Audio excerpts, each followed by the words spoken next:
visitors from another planet would give a lot of folks the willies. Yeah, one man says it's been happening and that the government, specifically NASA, knows about it. J.R. Barry has the story.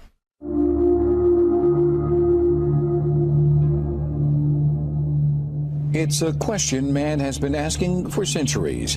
Are we alone? And could there really be life out there somewhere? For some, the answer is easy. NASA, they say, knows that alien life exists and that we're being visited on a regular basis. Maybe the powers to be are setting us up for disclosure and making it more subtle so that it isn't a big jolt to us. Clifford Cliff is the worldwide director of MUFON, the Mutual UFO Network. They have some 1,000 investigators. One of their latest investigations has to do with this video from January 28th of this year. A mysterious light is seen descending from the sky in Jerusalem. Multiple videos have surfaced of the supposed event. They all show the light hovering above the Dome of the Rock. After a few seconds, there appears to be some sort of energy burst. And then the light zooms away. So, is this proof positive that aliens exist, or is it nothing more than an elaborate hoax? MUFON believes NASA knows for sure. They do have a significant amount of information about the UFO phenomenon and ETs that they have not disclosed that are still there. Some of the astronauts have come forward now and are indicating that they have seen and witnessed things that were beyond their explanation. Last October, during a satellite interview with NASA Director Charlie Bolden, I asked the former astronaut if he had ever seen anything in space. JR, I must admit, everybody that goes to space wants to see an alien. Or wants to see some evidence that there is other life in our universe, and I'm no different. But I am here to report that I saw no evidence, although deep in my heart I believe that there is good potential for other life in our universe. There is no doubt we are being visited. However, one of Bolden's colleagues says otherwise. Dr. Edgar Mitchell was the sixth man to walk on the moon. He came forward years ago claiming to have proof that alien life is out there. The universe that we live in is much more wondrous, exciting, complex, and far-reaching than we were ever able to know up to this point in time. And the fact we have wondered, were we alone in the universe forever?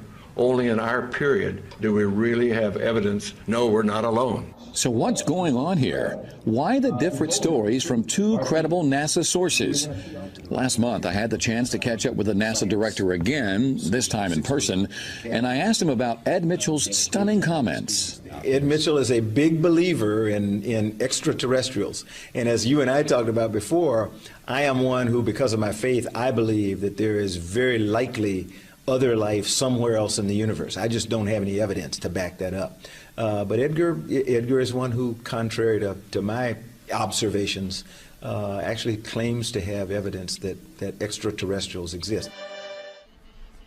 Well, even the Vatican is 12 VP 113, jokingly dubbed Biden. Get it? Corey Powell's editor-at-large for Discover Magazine in studio. How you doing, Corey? VP Biden. Right on. There we go. Correct on that. Two images show you. This is the arrow obviously pointing to it. But there are three dots on here. One is red, one is green, one is blue. Right. What's significant? So this is the actual discovery image. Basically, two astronomers were looking one little patch of sky very, very far away, looking for exactly this kind of thing.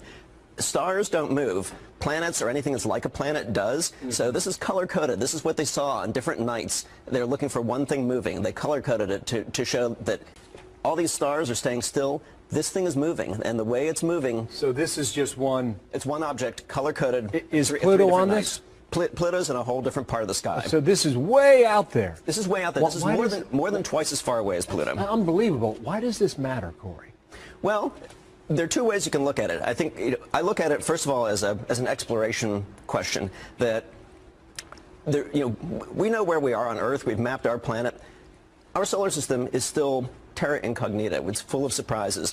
This object is something that astronomers said shouldn't even be there. There's a whole other solar system beyond the planets that we know that are full of these things that are sort of planets, sort of comets, some of them they call dwarf planets. That's what they're calling this one.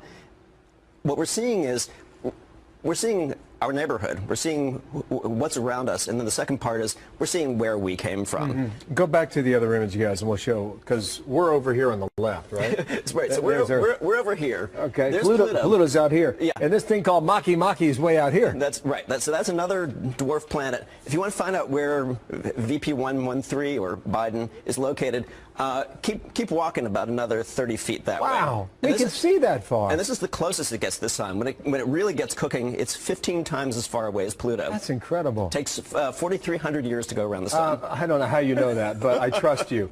What is a dwarf planet? So a dwarf planet, the fact that you hear weird terms like that is actually scientists saying there are things out there we don't really understand. It's a dwarf planet is kind of a catch-all term for something. It's round like a planet. It sort of looks like a planet, but it doesn't orbit in a regular way like all the planets that we knew growing up. Would this be part of our solar system? So it's part of our solar system. Would it be outside? It's a whole new zone. They're calling it the inner Oort cloud. You don't really need to know that. All you need to know is there really are these two solar systems. There's the solar system with the classical planets, and then there's this whole other zone that we haven't explored. And now they're saying because of how this new dwarf planet moves, that there may actually be an even bigger planet, something bigger than the Earth. I guess that's the point I was going to, because you study this all the time. Is that why it's so significant? Because there's more beyond that? There's more beyond that, and then there's more beyond that. I mean, I think I'm glued to that.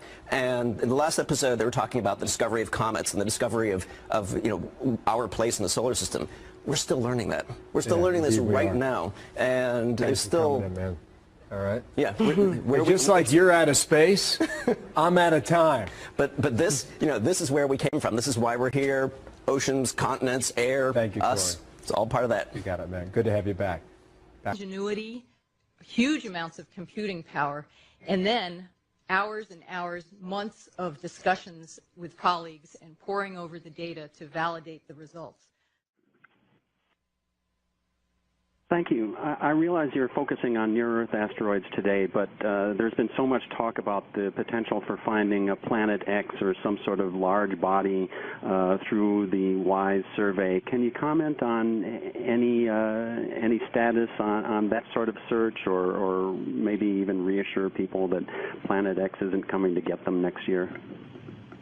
Yes, this is Amy Meinzer. I'm happy to answer this one. Planet X is not coming to get us.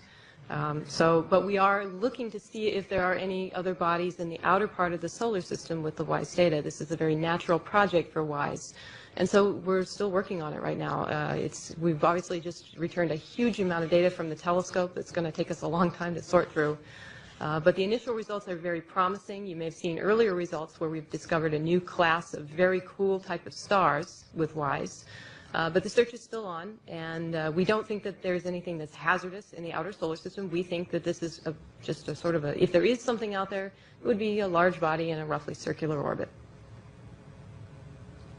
Our next caller, Denise Chow from space.com. Denise. So when you say the initial results are very promising, yeah, the initial results are very promising. Anything else you wanted to say on that point?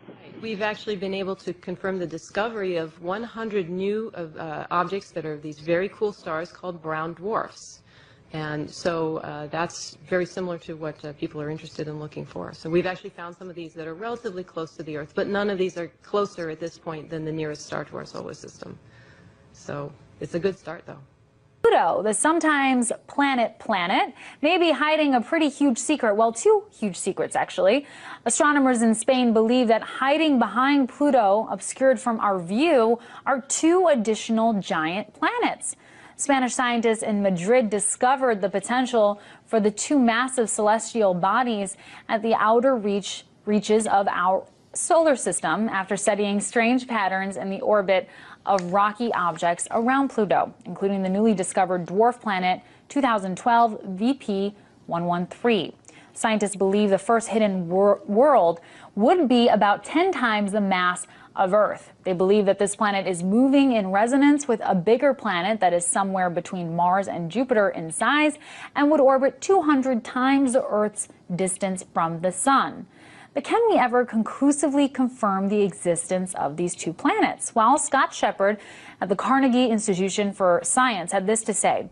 As there are only a few of these extremely distant objects known, it's hard to say anything definitive about the number or location of any distant planets. However, in the near future, we should have more objects to work with to help us determine the structure of the outer solar system. So there you have it. Time will tell.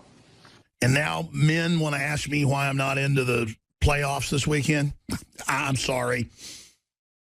I'm so busy covering the incredible hardcore news that I haven't even gotten into the 9th planet that was discovered that they announced last week. And, of course, they discovered it a long time ago. They just got around to telling us. And there's a reason they didn't get around to telling us about it.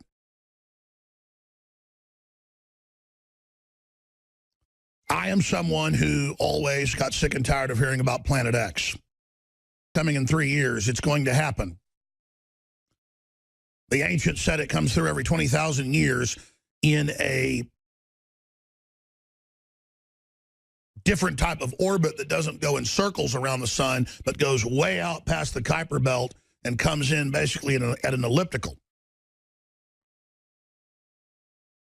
And then I started reading deeper into this planet, and there it was, a 20,000-year deformed orbit going out into deep space, 10 times the size of the Earth.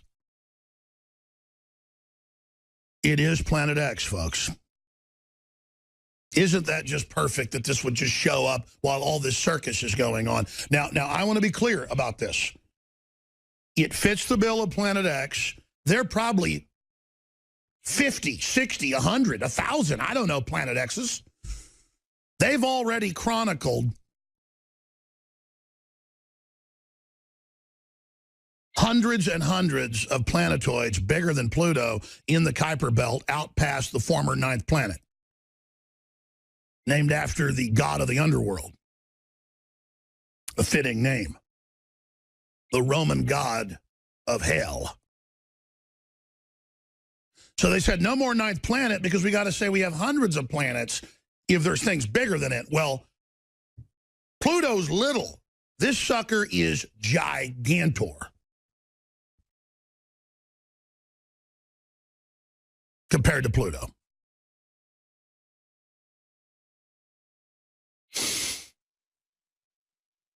They're in the news today, meteorologists talking about how the moon being full during the blizzard is going to make it worse, and it does. It affects space winds, winds of space, the sun, and a lot more.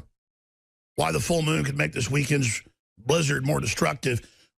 Who knows what this planet is going to do coming closer in to the solar system?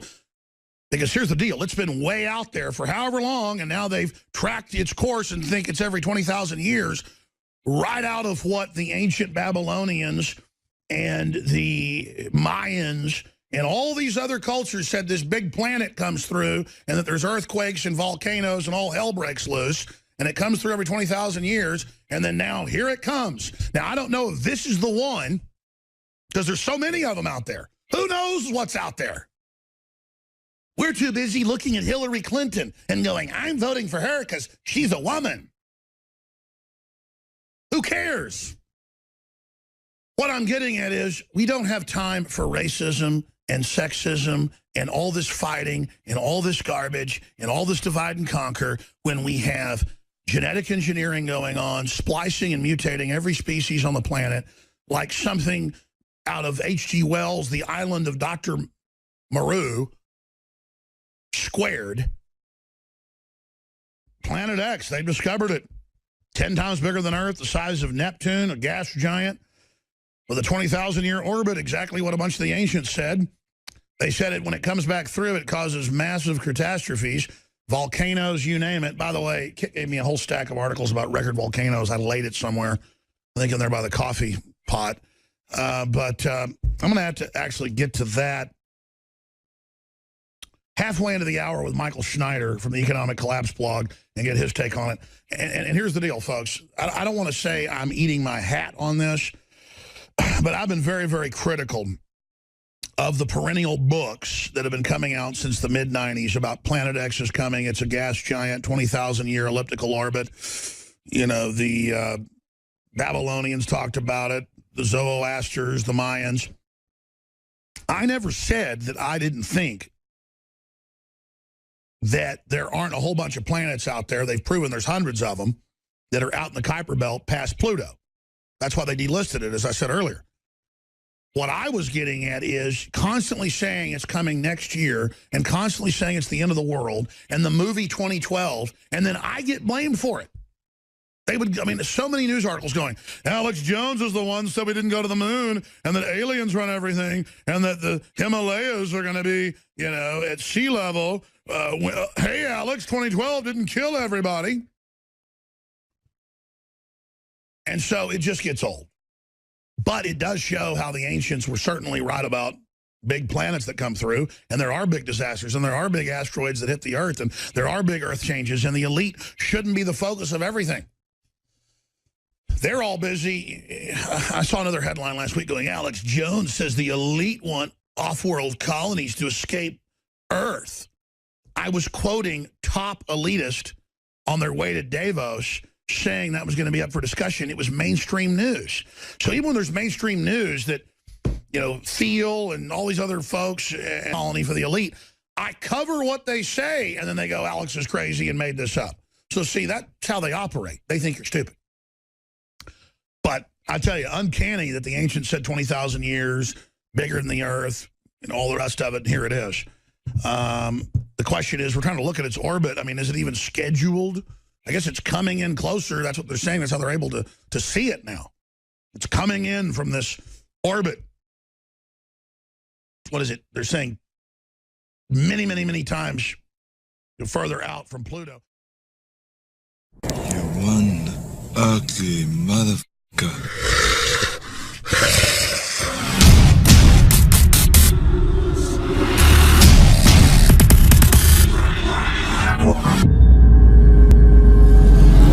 For all of recorded history, civilizations around the world praised the health benefits of silver. At InfoWars Life, our mission is to bring you the highest quality, purest, cleanest, effective colloidal silver on the market today for the lowest price available.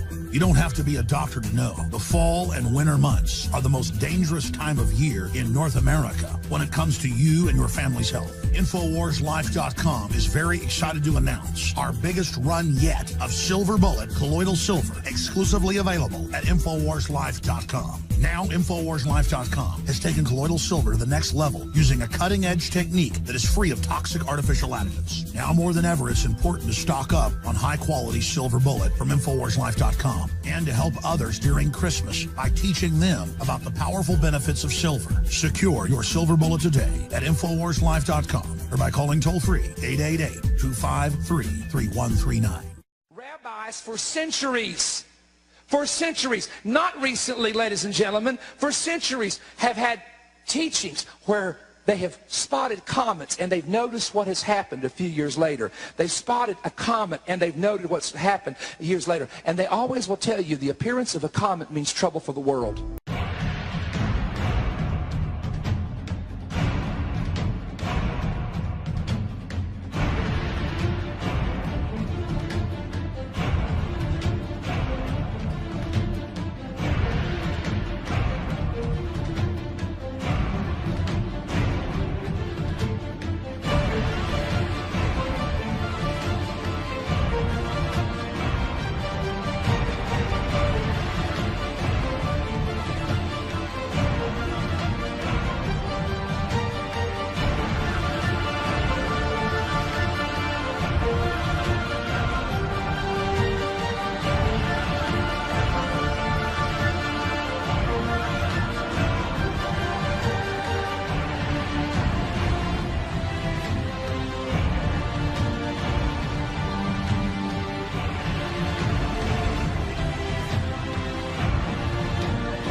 I know there's not a parent in America who doesn't feel the same overwhelming grief that I do. The majority of those who died today were children. Beautiful little kids between the ages of 5 and 10 years old.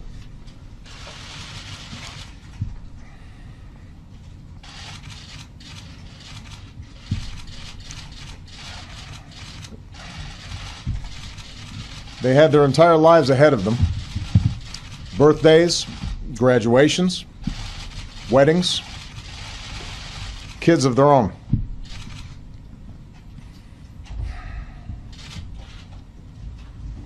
Among the fallen were also teachers, men and women who devoted their lives to helping our children fulfill their dream.